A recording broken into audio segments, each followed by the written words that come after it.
Stand up. Right now, just for a second. Actually stand up. Feel how easy that was? That boring little act of balancing on two legs is one of the strangest, most reckless things any animal has ever done.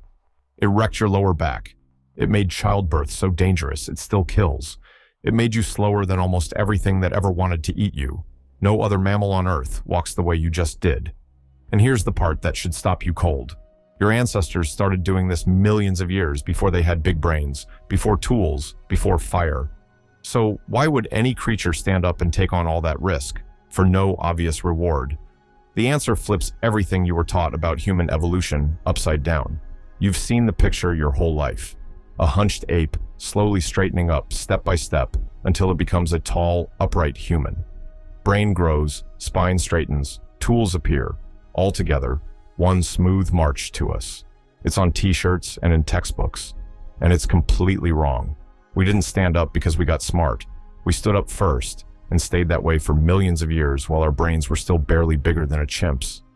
Walking upright isn't the finish line of becoming human, it's the starting gun. And it was a brutal way to start. Picture the body you're standing in right now. Stacking your entire weight down onto two legs crushes the base of your spine. Which is why lower back pain is practically a human birthright. It presses your organs down against a narrow floor of muscle, inviting hernias. And worst of all, it reshaped the pelvis into a tight, narrow ring built for efficient walking, then tried to force a big-headed baby through it. That one trade-off is why human childbirth is uniquely dangerous, agonizing, and for most of history, deadly. On top of all that, standing up made your ancestors slower and left the soft belly and throat wide open. In the raw math of survival, this should have been a catastrophe. So, how do we even know it happened this early? Bones rarely tell you how a creature moved, and no fossil comes with a little caption reading, "Started walking here." For a long time, this was guesswork. Then two discoveries settled it, and both are stranger than you'd expect. One is a set of footprints, frozen in volcanic ash for 3.5 million years. The other is a single fossil toe that flat out refuses to fit the story we're taught in school. Together, they don't just prove when we stood up, they blow apart the most famous explanation for why. Hold on to that, because first you have to see the story almost everyone believes. For decades, the answer sounded perfect. The climate dried out, the forests shrank, and our ape ancestors were pushed onto the open African savanna, a sea of tall grass. Out there, the story goes, standing up paid off instantly. You could see over the grass to spot a lion and catch the breeze to stay cool. So we stood up to survive the grassland. Clean, logical, taught for generations. There's just one problem. When we finally dug up the oldest evidence of upright walking, it wasn't in a grassland at all. Go to Laetoli in Tanzania. 3.5 million years ago, a nearby volcano dusted the ground with fine ash. Then it rained, and the ash turned to a paste like wet cement. And across it, a small group of our ancestors simply walked, leaving a trail of footprints that baked solid and then stayed hidden for millions of years. When they were finally uncovered, they stopped scientists cold. These were not the prints of a knuckle-walking ape. They show a heel striking first, the weight rolling forward, pushing off the front of the foot, the confident striding gait of a creature fully committed to two legs, and the brain guiding those feet, barely larger than a chimpanzee's. Upright walking wasn't the reward for intelligence. It came first, by millions of years. Now the second clue, the toe, pushed back even earlier to a skeleton nicknamed Ardi, 4.5 million years old. Ardi could clearly stand and walk on two legs, but Ardi's big toe still jutted out sideways like a thumb, perfect for gripping branches and climbing. Here's why that detail matters so much. Ardi wasn't out on an open plain fleeing lions. The evidence points to a creature moving through woodland, walking upright among the trees, not across the grass. That one sideways toe cracks the classic story wide open.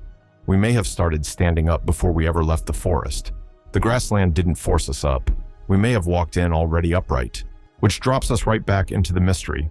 If the savanna didn't force us up, and standing came with all those brutal costs, then why do it? Why pay with erect back and deadly childbirth for a body that's slower and more exposed? And if it's such a great idea, why is every other ape alive today still walking on all fours? The honest answer is that there probably wasn't one single reason. Scientists still argue about it. But when they actually put our upright bodies to the test, one payoff stood out above all the others, and it's almost completely invisible. It's fuel. Researchers put humans and chimpanzees on treadmills and measured exactly how much energy each burned to move. The result was staggering. A chimp knuckle-walking on all fours uses roughly 4 times the energy a human does to cover the same ground. Walking upright turns out to be one of the most fuel-efficient ways to travel that any animal has ever evolved. And in a world where every single calorie has to be hunted, gathered, or fought for, that changes everything. An upright ancestor could cover far more ground searching for food while burning far less energy. Over generations, that gap is the difference between starving and surviving. Standing up didn't help you fight. It helped you go the distance, cheaply. And there was a second prize, one that took its sweet time. Standing up freed the hands completely. But not for tools, not yet.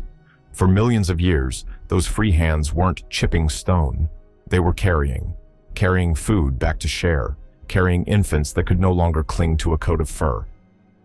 Then, far later, long after we first stood up, those same free hands finally closed around a sharpened rock, and everything accelerated.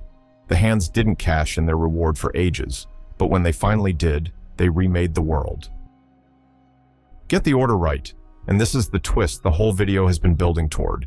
Get the order right, and human evolution runs backwards from the story you were handed.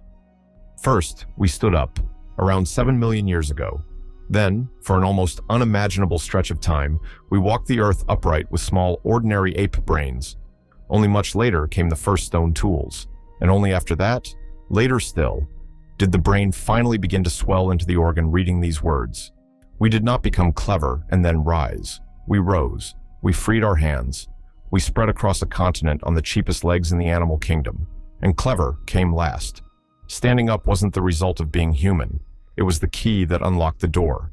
So take a step. Just one.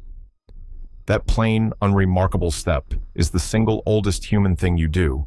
Older than language, older than fire, older than the first tool, older than the mind that names it. Every triumph our species ever managed was carried forward on 2 legs that should have broken us and somehow made us instead. You are not standing because you're human. You're human because something, 7 million years ago, chose to stand. And if you've ever wondered how these same ancestors managed to survive broken bones, infections, and sickness with no doctors and no medicine at all, I already made an entire video on exactly that. It's right here on the screen. Go watch it next. And if you want more mysteries like this one, do me a quick favor and hit that like button and subscribe. It genuinely helps the channel grow. I'll see you in the next one.